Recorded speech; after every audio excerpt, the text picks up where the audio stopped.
वालेकुम। आज का जो मेरा टॉपिक है वो है कंट्रास्ट मीडिया के बारे में। तो कंट्रास्ट मीडिया जो कि हम इन ज्योग्राफी में यूज़ करते हैं। कंट्रास्ट मीडिया हम किस लिए यूज़ करते हैं? For the visualisation of the blood vessel during imaging procedure. जब हम कोई इमेजिंग प्रोसीजर करते हैं तो इसमें ब्लड वेसल को विजुअलाइज करने के लिए हम कंट्रास्ट देते हैं। Use for visualisation visibility of blood vessels during imaging procedure. या इसको हम इसलिए यूज़ करते हैं कि जब कोई एबनॉर्मलिटीज़ हो या ब्लॉकेज हो या कोई एनाटॉमिकल स्ट्रक्चर है उसकी फर्दर डिटेल हमें देखनी हो, तो इसके लिए हम कंट्रास्ट एजेंट को यूज़ करते हैं। जब हम कोई एंजियोग्राफिक प्रोसीजर करते हैं ना, उसमें हमें एनाटॉमिकल डिटेल चाहिए, तो जब हमें इस तरह की एनाटॉमिकल डिटेल्स चाहिए तो इसके लिए भी हम कंट्रास्ट एजेंट को देते हैं। तो कंट्रास्ट एजेंट को हम दूसरा किस लिए यूज़ करते हैं? For identifying abnormalities, blockage in anatomical detail in angiographic studies. तो इसके लिए हम कंट्रास्ट एजेंट को यूज़ करते हैं। तो अब हम देखते हैं कि कंट्रास्ट मीडिया की कौन से टाइप को हम एंजियोग्राफी में यूज़ करते हैं। तो कंट्रास्ट मीडिया की 2 टाइप्स होते हैं। एक है आयोनिक आयोडीन कंपाउंड, दूसरा जो है वो है नॉन आयोनिक कंपाउंड्स। तो जो आयोनिक कंपाउंड है इसकी कंपोजिशन के बारे में अगर मैं बात करूँ तो इसमें होती है आयोडीन, जो कि रेडियो ओपेक मटेरियल है, रेडियो ओपेक। और इसमें भी आयोडीन होती है लेकिन इसकी अमाउंट काफ़ी कम होती है, iodine but in low concentration.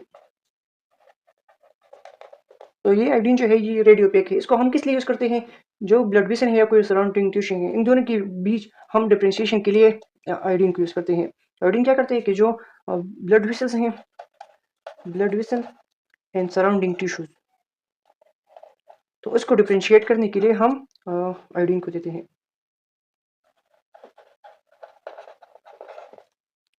अगर मैं कैरेक्टरिस्टिक की बात करूँ तो इसमें क्या करते हैं कि आयोडीन की कंटेंट जो है वो हाई कंसंट्रेशन में होती है, इसकी जो ऑस्मोलिरिटी है वो हाई होती है, हाई ऑस्मोलिरिटी।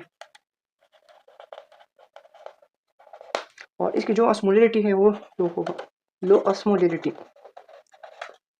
नेक्स्ट जो है, अगर मैं इसमें आयोडीन की कंसंट्रेशन काफ़ी हाई होती है तो इसकी वजह से जो साइड इफेक्ट आते हैं वो साइड इफेक्ट भी हाई होगा, क्योंकि इसमें आयोडीन कंपाउंड प्रेजेंट होते हैं, तो साइड इफेक्ट इसका हाई होगा।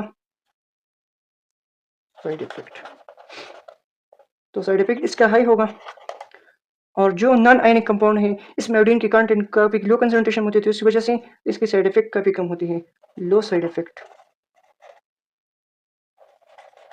पुराने ज़माने में इस तरह होता था कि आयोडीन कंपाउंड जो है इसकी कंट्रास्ट मीडिया काफ़ी ज़्यादा होती थी, तो उस टाइम इसका यूज़ ज़्यादा होता था। अभी जो इसका यूज़ है वो काफ़ी कम होते हैं, तो अभी इसकी यूज़ इस वजह से कम है कि इसके साइड इफेक्ट काफ़ी ज़्यादा होती है। इस वजह से इसकी जो एडवर्स रिएक्शन है, एलर्जिक रिएक्शन है, उसकी रेट भी काफ़ी होती है, तो इस वजह से हम नॉन आयनिक कंपाउंड को लेते हैं। तो नाउअडेज़ जब हम एंजियोग्राफी प्रोसीजर करते हैं तो इसमें हम क्या करते हैं कि हम नॉन आयनिक कंपाउंड को यूज़ करते हैं। इसमें जो पेशेंट की सेफ्टी है वो भी हाई होती है, और जो पेशेंट का सेफ्टी प्रोफाइल है वो हाई होता है, और इसमें जो रिस्क के चांसेस है एलर्जी वो भी काफ़ी कम होती हैं। तो इस वजह से हम नॉन आयनिक कंपाउंड की तरफ आए। अब हम ये देखते हैं ना कि हम आयनिक से नॉन आयनिक कंपाउंड की तरफ क्यों आए। तो transition from ionic to non ionic compound, इसमें हम ये देखते हैं ना कि जो आयनिक कंपाउंड हम यूज़ करते हैं इसमें आयोडीन का अमाउंट काफ़ी ज़्यादा था, तो इस वजह से जो पेशेंट का रिस्क के चांसेस है वो भी काफ़ी हाई होते थे, एलर्जिक रिएक्शन, और जो आयनिक कंपाउंड की ऑस्मोलिरिटी थी वो भी काफ़ी हाई थी।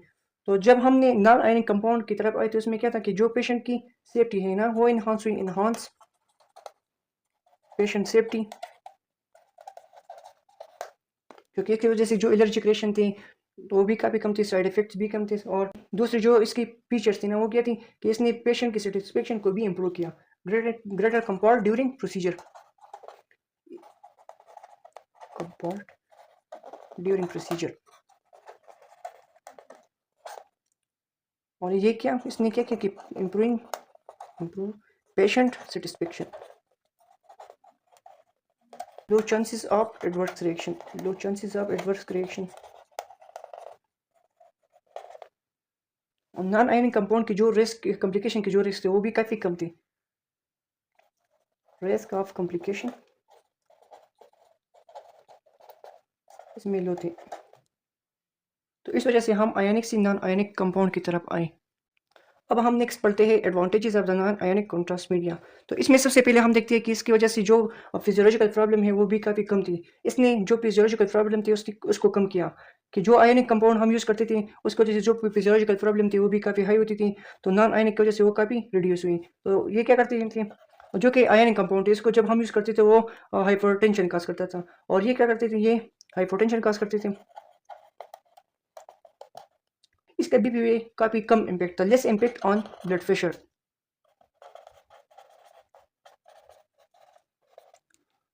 जो नॉन आयनिक कंट्रास्ट मीडिया को हम यूज़ करते थे तो उसका हार्ट और किडनी के फंक्शन पे भी काफ़ी कम इम्पैक्ट था। उसका किडनी और हार्ट पे भी कोई इफेक्ट वगैरह नहीं था। Safer safe for patient with compromise heart and kidney function. इसमें जो एडवर्स रिएक्शन के चांसेस थे वो भी काफ़ी कम थे। Few adverse reaction. इसमें सबसे पहले हम एलर्जिक रिएक्शन को देखते थे। जब हम ना आयनिक कंपाउंड को यूज़ करते थे, उसकी जो कॉन्ट्रास्ट मीडिया को हम यूज़ करते थे, उसकी वजह से जो पेशेंट था उसमें हाइपर सेंसिटिविटी की रिस्पांस काफ़ी हाई थी। तो जब हम नॉन आयनिक की तरफ आए तो इसमें पेशेंट की हाइपर सेंसिटिव रिस्पांस काफ़ी कम हुई। प्योर रिस्पांस, कौन सी रिस्पांस? Hyper sensitivity. और नेफ्रोटॉक्सिसिटी भी इसमें बिल्कुल लो रिस्क पे थी। जैसा कि हम आयनिक कंपाउंड को यूज़ करते थे उसमें नेफ्रोटॉक्सिसिटी की चांसेस काफ़ी हाई थी। तो इसमें जो रिस्क की चांसेस थी वो काफ़ी कम थी। तो जब हम आयनिक कंपाउंड को यूज़ करते थे उसमें जो नेफ्रोटॉक्सिसिटी थी उसकी चांसेस काफ़ी हाई थी। और जब हमने नॉन आयनिक कंपाउंड को यूज़ किया तो उसमें नेफ्रोटॉक्सिसिटी की चांसेस काफ़ी कम थी, लो रिस्क। इसकी वजह से जो नॉन आयनिक की तरफ हम आए तो पेशेंट की जो टॉलरेंस है वो भी इम्प्रूव हो गया। Improve patient tolerance. जब हम आयनिक कंपाउंड की कंट्रास्ट मीडिया को यूज करते थे तो उसकी वजह से नॉजिया, वोमिटिंग, डिस्कम्फर्ट वगैरह ये सब चीजें आती थी। और जब हमने नॉन आयनिक को यूज किया तो इसकी वजह से जो साइड इफेक्ट वगैरह ये काफी कम हुई, इसमें बिल्कुल रिडक्शन आई। तो इसकी वजह से reduction in Nazia, vomiting, discomfort तो ये काफी कम हुई। तो इस वजह से हमने नॉन आयनिक कंट्रास्ट मीडिया को यूज करना स्टार्ट किया। तो ये था हमारा कंट्रास्ट मीडिया के हवाले से। इंशाल्लाह नेक्स्ट से हम स्टार्ट करेंगे वस्कुलर डिजीजेस के हवाले से कि जो कौन कौन से वस्कुलर डिजीज है इसको हम आईआर में ट्रीट करते हैं। और तब तक के लिए अल्लाह हाफिज़, अपना ख्याल रखिएगा।